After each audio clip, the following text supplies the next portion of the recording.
This week on Myth, it's the conclusion to the annual New Year's special. You'll see that narrators get annoyed easily, that the sun isn't as friendly as the moon, and that there's still more things to blame Toad for. Then, in Gods and Monsters, Anansi the spider will go a-courting with his frenemy, Nothing.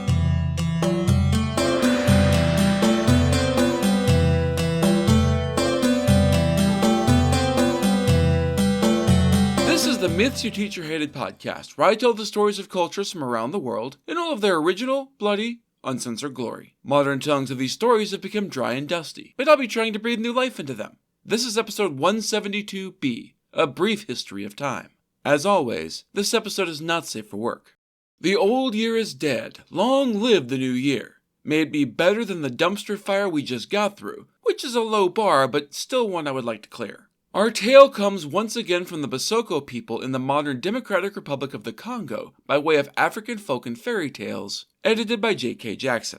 When we last left this story, Moon and Toad were initially the only sentient beings in existence. It's not super clear where either of them came from originally, they were just kind of there.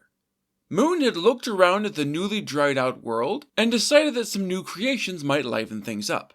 Toad had agreed, but, despite being warned that he didn't have the skill or the power to get it right, went ahead and created humanity.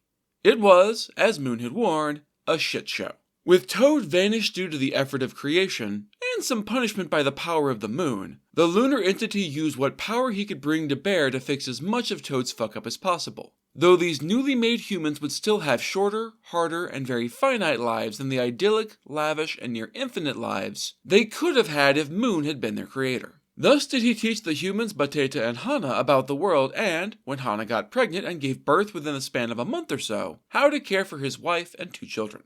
Things were going well for the young family with the help of Moon's occasional forays into teaching and wisdom doling. One day, Bateta walked out of the hollow fallen tree that they had made their home in to find that the world had changed dramatically. He was used to the gentle, pearlescent glow of Moon, dim and friendly, lighting up everything.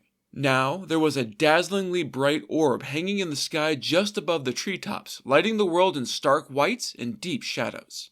Things he had only ever been able to dimly perceive were suddenly thrown into sharp clarity. It made for an odd contrast. The tops of the trees glowed with vibrant color from this new burning orb, but the underside still dwelt in a cooler dimness very like that of the moon. It was the first time that the shade of the forest had ever been seen on the earth.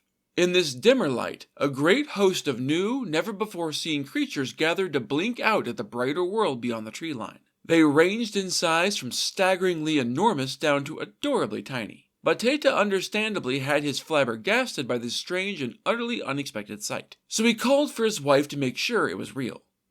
Hana, could you come out here for a minute, babe? Things got real weird while we were asleep, and I could really use a second opinion.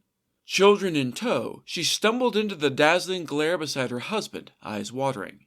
I have no idea what has happened. Thoughts?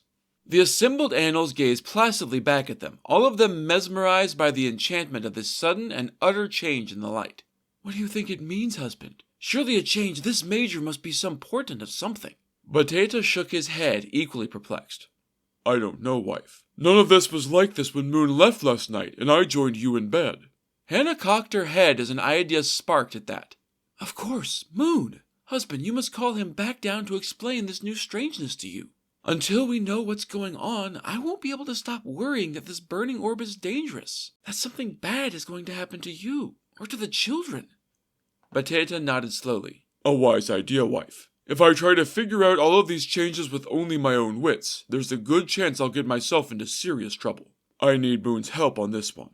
I hate calling him back so soon, but this seems like a good reason. Thus, Bateta lifted his head and his voice, crying aloud to the heavens for Moon's help. The creatures assembled in the dappled shadow all raised their heads as well and added their voices to the man's call. From the shrill squeak of the tiny mouse to the echoing roar of the tawny lion, all joined in. Their voices were a cacophony, but the meaning was clear all the same. Come down to us, O Moon, and explain the meaning of this great change to the world. Only you can guide us to understanding. As their multitudinous cry faded to echoes, they heard a response from a distant voice that rumbled like approaching thunder. Rest now, my friends. Wait until the brightness of this new light has faded. Then you will see my much milder light, along with that of the many twinkling children I have borne. Only then will I be able to come and explain things to you all." That was an answer, but it wasn't exactly helpful in the immediate sense. Everyone was still super anxious about what all these changes meant, so they obeyed the unseen moon's words absolutely literally. Unwilling to move from where they stood, all and sundry lay down to rest exactly where they were. It took many long, hot hours, but eventually the scorching light faded, settling behind the trees on the opposite side of the world from where it had appeared. As it sank, it was replaced with the soothing pale luminescence they were all so familiar with. The moon appeared in the sky then, surrounded by the scattered sea of stars. Far below, Bateta and Hana pointed out their old friend Moon to the children, who turned his smiling face upon his dearest creations. I mean, as we saw in part 1, Toad is actually the one who created the humans, but it was Moon who raised them up from brutish beasts with the lifespans of mayflies to more modern humanity. The celestial light floated down toward the earth and settled not far from Bateta and Hana, in clear view of all the assembled animals still gathered under the sheltering branches of the forest. "Hey there, friends. I take it you all noticed that this thing called time just started happening. I'm sure it must have been quite a shock to you all to see that bright light, the sun, appear in the sky. So, look, we're going to be dividing this time stuff into two parts, day and night. The time between the sun rising and setting again will be the former, and the time between its setting and rising again will be the latter. Day is the realm of the sun, and will be under its light. Night will be my kingdom, and will bathe in the cool light of myself and my starry children. Since my light is friendlier and easier on the eyes, I thought that it made sense for my time to be the time of rest for you all. The rising of the sun will be the cue to wake up and begin the labors of the day. This is the new rule that I have just made up, but it is now set in stone and completely unchangeable. Now, since Hana and Bateta are the first creatures, they and their descendants will have preeminence over everything, all of creation. This isn't because they're stronger or faster, because they're sure as shit not, but because I have granted them wisdom and understanding, as well as the power of speech to share said wisdom. I would have given them everlasting life, youth, and beauty, but that asshole Toad really screwed the pooch on this. His taint lies upon you, unfortunately, and there's nothing that can be done to cleanse it. Unfortunately, that means that everything will eventually have to die. Everything except Hana and Bateta, that is. When their time comes, and they can no longer bear the burdens of life, my firstborn children will return to me and become one with me again. Their descendants will live on after them, though, and will, in time, spread across the four corners of the earth. And Bateta? All of those animals that you see sprang from the ashes of that asshole Toad. On the day he wielded his power against mine and was consumed by it in a flash of "I told you so," a single drop of his life's essence remained. That drop eventually grew into another Toad, though this one was far less powerful than the original. All of the beasts were his doing, and they were all pretty much pieces of shit. I grabbed each as soon as he was done and dipped them into Toad's pool. It was enough to smooth out the rougher edges and get them in line with their intended roles in life, at least outwardly.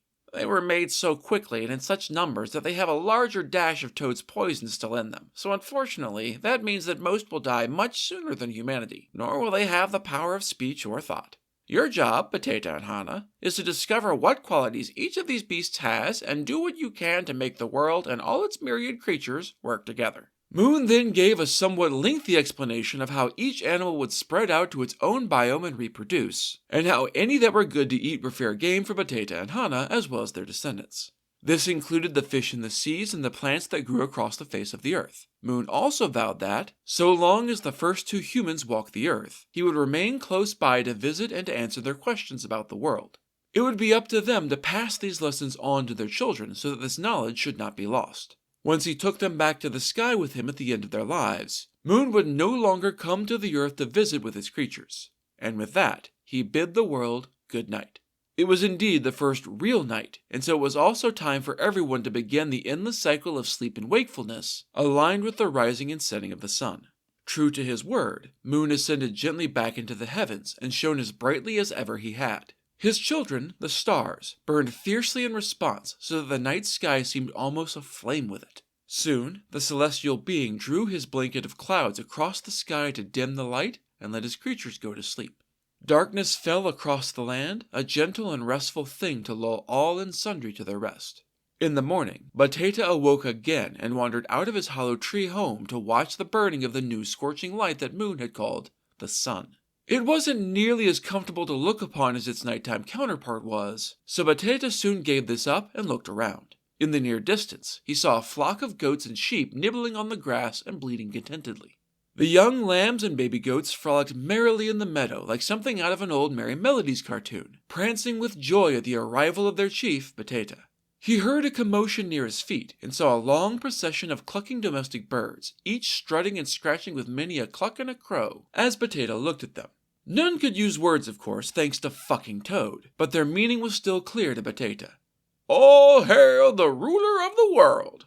A cool morning breeze swept out of the plains, swaying trees, grasses, and other plants in their own vegetable salute. Thus it was that Bateta knew that Moon had spoken true. He was the undisputed king of the world. A few months after this momentous first morning, Hana gave birth to another set of twins, and then another set of twins a few months after that. And by a few, I'm guessing they actually mean more like 9 or 10, since Bateta apparently counts the passing months between twinsies, and realizes that this will be the pattern for all time. Since people don't actually give birth after only a few months, it's the only thing that makes sense. This went on for 18 years. Poor Hana, who really deserves a fucking break. Until the parents decided that their firstborn children were adults. Their eldest son, who is not given a name, was then permitted to choose his wife. I'm really hoping that he didn't have only his sisters to choose from because gross. But literally no other people have ever been mentioned. It's a common issue with these kinds of creation stories. Some just ignore it, and some seem totally cool with incest. Others hand-wave it away and have other people just kind of appear with no explanation. This appears to be one of the former. Anywho, Hana and Bateta continued this endless cycle of pregnancy for 90 goddamned years, at the end of which they had 242 children, which does indeed average out to about 2 kids every 9 months, as well as numerous grandchildren and great-grandchildren. All of them live many times as long as their modern counterparts do, which is also a pretty consistent theme in these kinds of creation stories. As promised, Hana and Bateta were carried away to the heavens by Moon when the time came. Their eldest children died soon thereafter and were buried in the earth. Death came more frequently after that, with subsequent generations living less long until they reached the kinds of ages we see today. A major part of the shortening lifespan was the spread of disease, war, famine, and accidents as more and more people spread farther and farther across the world. The secret to long lives was eventually lost, and although humans now cover every corner of the globe, the dead beneath the dust far outnumber the living, which is a true fact. So, long story short, fuck Toad.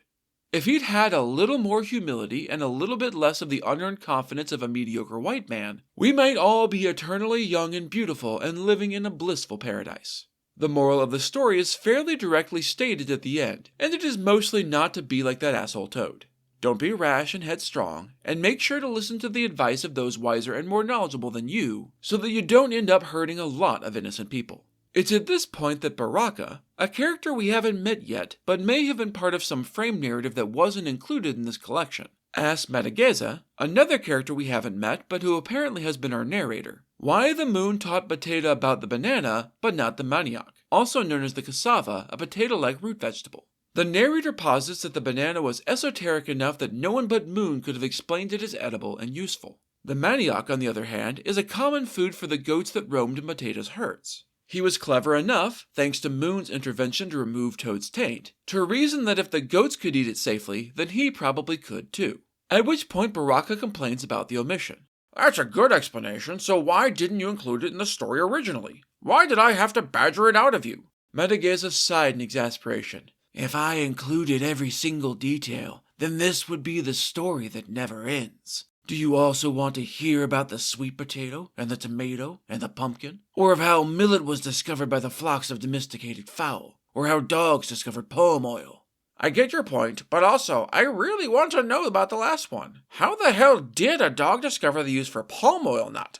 You are full of questions today, but fine. It's really very simple. Bateta originally got a wild dog to come and live with him by noticing that it preferred to sit just outside the firelight and wait for the bones tossed aside by him and his family after a meal was over. It was clearly easier to eat these leftovers than to hunt, and so Bateta began deliberately feeding the dog. One day, when the man went out into the forest to hunt, the dog followed on his heels.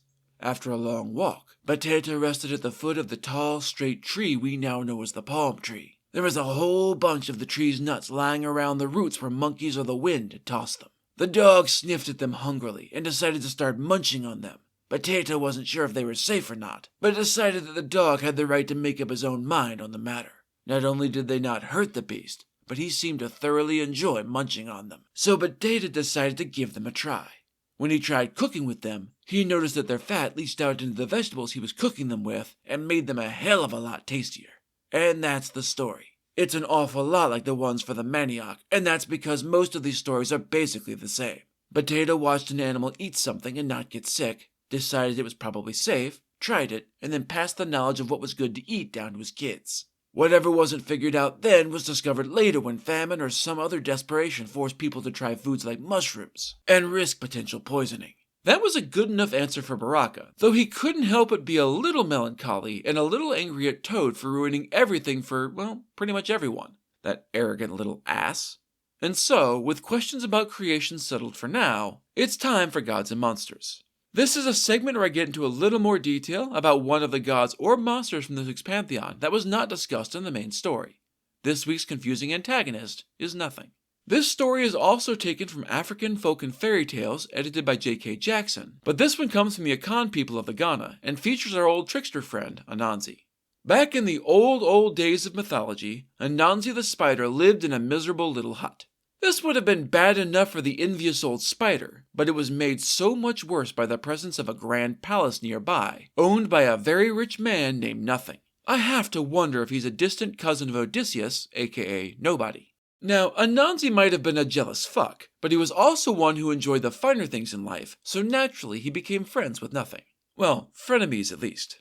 Thus it was that they decided one day to set off into a neighboring town together to go and find themselves some beautiful wives. It feels more than a little icky to treat marriage as an afternoon errand like running to the store, but that's what happened. Being a rich man, as previously mentioned, Nothing set out dressed in fine velvet clothes, which made Anansi's ragged cotton ones look even shabbier by comparison. The spider was well aware that the situation was not going to be to his advantage, so he convinced Nothing to let Anansi try out his sweet drip. Just for a little while, you understand. He just wanted to see what it was like to bitty bump. He would totally give it back before they got to town, honest.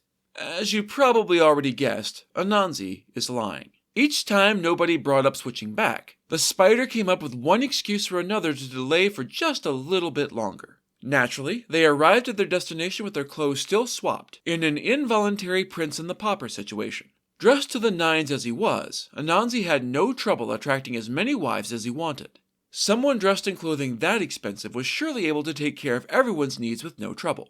Plus, if Anansi has nothing else, he's got swag.